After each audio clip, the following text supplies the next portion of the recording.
Today discuss about spinning calculation. আজকে spinning এর আবার একটি ক্যালকুলেশন নিয়ে আসলাম। সেটা হচ্ছে যে আমরা প্যাকিং সেকশনে যে টিয়ার ওয়েট যে করে থাকি সেটা ক্যালকুলেশন নিয়ে। তো প্যাকিং সেকশনের টিয়ার ওয়েট ক্যালকুলেশনটা আসলে কিভাবে করা যায় সেটা আজকে দেখাবো। টিয়ার ওয়েটটা আসলে কি? টিয়ারটা হচ্ছে যে আপনার প্যাকিং সেকশনে যে একটা আপনার ব্যাগ করছেন, হ্যাঁ, সুতোর ব্যাগ করছেন 50 কেজি। সেটার যে আপনার সেটার জন্য কি কি ইনস্ট্রুমেন্ট লাগে। তো একটা ব্যাগ করার জন্য আপনার কি কি লাগবে? পেপার কোন লাগবে, হ্যাঁ, তারপর যে পিপি ওভেন ব্যাগ এটা লাগবে, পলি লাগবে, দেন হচ্ছে রোপ লাগবে। তো এখন হচ্ছে যে আপনার সাধারণত আমরা নেট ওয়েট ইয়ার্ন ব্যাগে নেট ওয়েট সাধারণত আমরা 50 কেজি ধরে থাকি, তাই না? তো 50 কেজি বাদে যেগুলো আছে সেগুলো হচ্ছে আপনার টিয়ার। তো ধরুন পেপারকোন ওয়েট, এমটি পেপারকোন যেটা আছে সেটার ওয়েট হচ্ছে আপনার 47 গ্রাম, সেটা 48 গ্রাম হতে পারে, 46 হতে পারে, 45 গ্রাম হতে পারে অ্যাভারেজ। হ্যাঁ, আমি ধরেছি 18টি পেপারকোনের ওজন ধরেছি। এখন কারণ হচ্ছে যে আমি ধরুন মানে বিভিন্ন ফ্যাক্টরিতে বিভিন্নভাবে স্পিনার কোণ সেটা সিলেকশন করে থাকে। সেটা 18 কোণে ব্যাগ হতে পারে, দেন হচ্ছে যে 24 কোণে ব্যাগ হতে পারে, তাই না? তো 18 কোণে ব্যাগ যেহেতু আমি ধরেছি সেক্ষেত্রে 18টা পেপার কোণ দিয়ে আমার 47 গ্রামকে গুণ করতে হবে। গুণ করলে আমরা পাবো হচ্ছে 846 গ্রাম।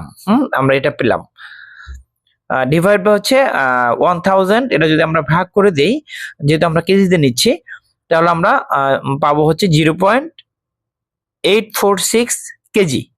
ঠিক আছে, 18টা কোণের ওজন হবে 0.846 কেজি।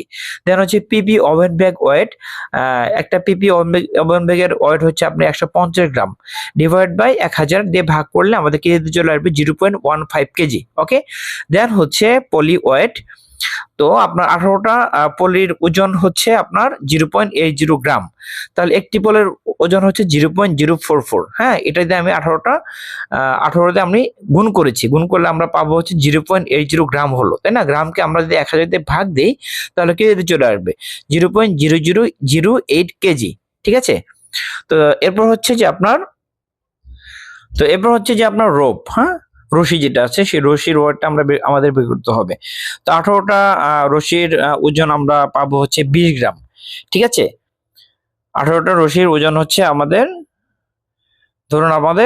20 গ্রাম। এখন সরি, 18টা রোপ না, এটা হচ্ছে যে আপনার একটা ব্যাগের জন্য কতটুকু রশি লাগবে, রোপ লাগবে। এখানে হয়তো ধরুন আপনার একটা ব্যাগে 4 কোণায় 4টা আপনার রশি লাগলো, হ্যাঁ, হাফ করে কেটে, দেন হচ্ছে যে আপনি সেলাই করলেন, সুইং করলেন। তো এটা সব মিলে আমরা ওজন করে দেখেছি যে 20 গ্রাম লাগবে। ঠিক আছে, তো 20 গ্রাম ডিভাইড বাই 1000 দিয়ে আমরা ভাগ করলে পাবো 0.02 কেজি।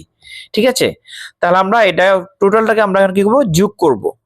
ঠিক আছে, তাহলে টিআর ওয়েট ইকুয়াল হচ্ছে এই দেখতে পাচ্ছেন 0.846 কেজি, এটা হচ্ছে আপনার পেপারকোন ওয়েট।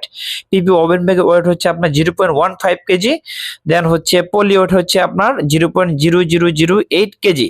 এরপর হচ্ছে যে রোপ, হ্যাঁ, রশির ওয়েট হচ্ছে আপনার 0.02 কেজি। যদি আমরা এটাকে যোগ করি তাহলে আমরা পাবো হচ্ছে 1.0168 কেজি। অর্থাৎ টিয়ার ওয়েট হচ্ছে আমাদের 1.0168 কেজি। এটা হচ্ছে সুতার ওজন ছাড়া, হ্যাঁ। আর এই যে আমি লিখেছি নেট ওয়েট হচ্ছে আপনার 50 কেজি, যে 50 কেজি, হ্যাঁ, যোগ হচ্ছে আপনার 1.0168। এটা যোগ করলে যা হবে এটা কিন্তু আমাদের টোটাল ওয়েটটা হবে। ঠিক আছে, ব্যাগ সহ, রোপ সহ, পলি সহ, পিপি ওভেন ব্যাগ সহ আমাদের টোটালটা এটা যোগ করলে যা হবে এটা হবে। ঠিক আছে, তো আশা করি বুঝতে পেরেছেন। আজকে পর্যন্তই, পরবর্তীতে নতুন একটি টপিক নিয়ে আসবো ইনশাআল্লাহ। ততক্ষণ ভালো থাকবেন, আল্লাহ হাফিজ।